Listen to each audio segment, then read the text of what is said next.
And now to growing concerns from farmers at the price of hay. A new report released by UNL says hay production is 50% down or less in many parts of Nebraska as severe drought continues to plague the state. I sat down with the president of the Nebraska Farm Bureau, who says these stats could not only hurt our farmers, but also impact the prices you see at the store. Well, Mark, when you take a look at these numbers, just what stands out to you when you think about the impact this is going to have on Nebraska farmers?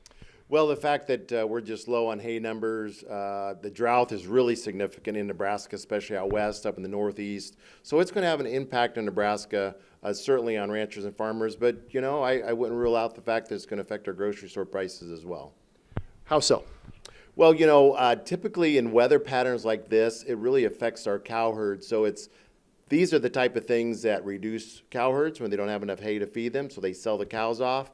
Ultimately, then you don't have enough calves, and that's what goes to market that gets slaughtered for our meat protein.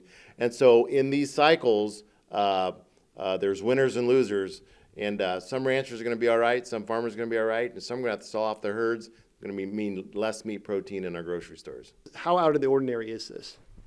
Well, whenever you get into a drought, I mean, we're significant record-setting type drought conditions. And so we have irrigation in Nebraska, and certainly some of our hay crops irrigated, but most of it's not. And so you just have these reduced numbers, and so that's significant.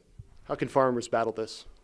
You know, one of the things in my area, I live in the Platte River Valley in Central City, Nebraska, we have a lot of irrigated, almost all of our crops are irrigated. So some of the ranchers might need to consider bringing cows down and pasturing them on corn stalks or soybean stalks that maybe they haven't had to do before, but we're going to have to use every acre that we can.